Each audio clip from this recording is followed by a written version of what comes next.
You've been listening to the White House spokesperson, Josh Earnest, answering yet another question about immigration. So it's a real busy day in D.C.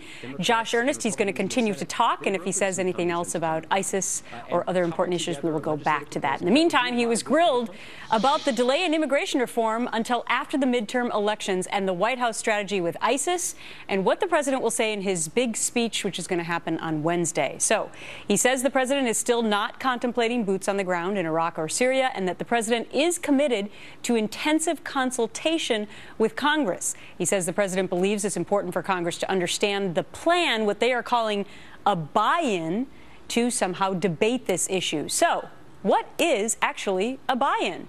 Well, hi, everyone. I'm Gretchen Carlson. Welcome to The Real Story Today. Meantime, lawmakers also back on Capitol Hill after weeks of vacation. The House and the Senate coming back to work and picking up where they left off. But we already know one thing for sure. There won't be any movement on immigration reform from them either. So what's the real story?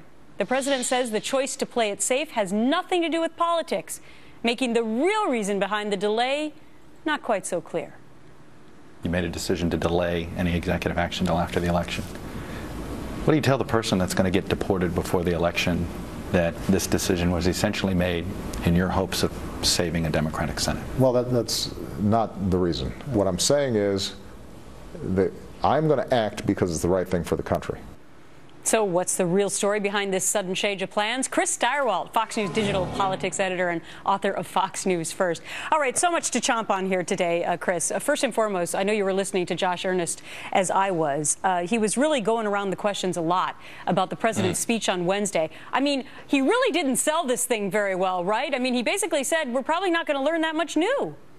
Well, what was amazing about it was that his revelation that the president is still deciding whether he's going to decide. And he's deciding whether or not Congress is going to have a role or how much of a role Congress is going to have. And by the way, this is going to take many years. And the president makes it clear this is a very long process. And you get an idea how long a process they think it's going to be when Josh Earnest essentially says, first, we have to resolve a 1,600-year-old conflict within Islam, convince the Saudis that the Iranians are their partners in peace, and then everything will fall into place. That would be like saying, you know, I just need to invent a hydrogen car first, and then I can drive to the moon. I mean, come on. Right. So you get a sense of how off in the weeds they are on this thing, even as we speak. And everyone thought, I think including many members of the media, when the president said he was going to have this big address on Wednesday, that he was actually going to lay out a strategy, ... Finally. But probably not. I want to move on to immigration because that's also something that he is once again delaying. You heard Josh Earnest go on extensively about how it was not politics. But what's the real story? Well, it is politics. The president himself said it was politics. He just said it wasn't politics to help Democrats keep the Senate, and I tend to believe him because he hasn't much cared about party building over his time. What he told Chuck Todd on Sunday and what Josh Earnest was trying to get at was that this is about the politics of Obama's legacy. This is about the politics of everything that has to do with his second term not being a wipeout. And what he meant was he wants to do something that will stand up and last, because if you did it now, given what happened and continues to happen on the U.S. border and people's concerns there, that it might get rolled back. So the president was saying it is politics, and the politics are he's got to make it stick. If I was a Senate Democrat, though, I don't think I would find that very comforting, that the president who you want to be helping you out says, well, it might have helped some, it might have hurt some, but I've made a decision that I'm going to take care of me first. All right. Chris Stirewalt with great analysis. Thank you so much, sir. You bet. So as President Obama is set to map out his plan to fight ISIS over the next 2 days, Senator Dianne Feinstein calling on the president to take a strong stand and swiftly, saying, quote, this is the most vicious, well-funded and militant terrorist organization we have ever seen. We either confront ISIS now or we'll have to confront it later when it will be a much stronger enemy. Senator Feinstein's Republican counterpart on the Senate Judiciary Committee, Senator Orrin Hatch, joins me now with reaction. Great to have you on the show, Senator. So nice I know that you were probably hearing the briefing as well, and I know you heard me say what Senator Feinstein said.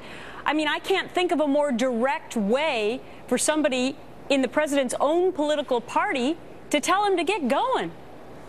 Well, the president ought to pay attention to Dianne Feinstein. She's chairman of the Intelligence Committee, and she knows as well as I that he's known about ISIS for a long time. When they were less than 1,000 people, now they're more than 10,000 people, and now they're not only in Iraq, but they're also in Libya, and I have to say they're having a much greater impact all over the Middle East than they ever would have had we had a president who decisively acted. Well, even former Homeland Secretary Janet Napolitano said that when she was still in Washington, which was more than a year ago, that everyone knew about ISIS. I want to call your attention, though, Senator, to Congress's role in all of this, because the president's spokesperson just said that the president was hoping that Congress would have some sort of a buy-in to his strategy and ideas. What does that mean? Well, I think what he wants to do is have us buy into what is a disastrous foreign policy. Look, Syria's in trouble. All over the Middle East are in trouble. ISIS, or ISIL, whatever you want to call it, is building forces. We could have stopped all of that had we had any president who would act decisively. And frankly, I think the president is a failure in this area, and I feel sad about it because we're going to have to pay a heavy price in the end because he's failed to act. And if you look at Iraq, my gosh, they first tried to attack the Kurds. This president hasn't given anything to the Kurds that I know of that really is going to help them to turn them back and defeat them. Now, France and Germany and England claim that they have done some, but our country has to get involved. We have to support our friends. The Kurds were with us all through the Second World War against Hitler. Right. They've been U.S. fans for years, and yet we're not helping them the way we should help them. Well, and I have to say, the president's he's had intelligence on this matter for not only this past number of months, but for the past year or so, and has not been willing to act. So, Senator, is he coming to Congress just to be friendly, or because he wants other people to be on his side so that the blame can't all go on him, or does he actually need to come to Congress? Well, look, I've always given the president, whoever the president may be, a lot of leeway in these type of issues. It doesn't hurt for him to come to Congress because that would be helpful for him to know just exactly what Congress feels about this.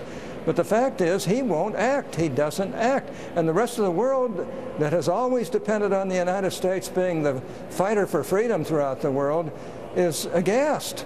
And they don't have the ability that we have to be able to stop this type of stuff. We're going to have a lot more deaths. You look at the Christians being killed over there. You look at the way they've rolled right over the Yazidis and others. I mean, it's just unbelievable that this president doesn't do anything about it. I'll be interested as much as anybody next Wednesday when he hopefully comes up with some sort of a plan. It's long overdue. He's, I think, avoided it with everything he can. And look, it's time for him to wake up and start realizing that the United States is important to world peace. Right. If his spokesperson is on the mark today, it sounds like it's not going to be that big of a deal on Wednesday. But let's see what develops on Wednesday. Senator Hatch, thank you so much for your thoughts today, sir. Thank you. So the president taking heat for dismissing the terrorist who, well, he called him the JV team. Remember that? Those terrorists were ISIS. But he now insists that he wasn't actually talking about ISIS. One organization rating this statement by the president yesterday as false. We will debate that coming up.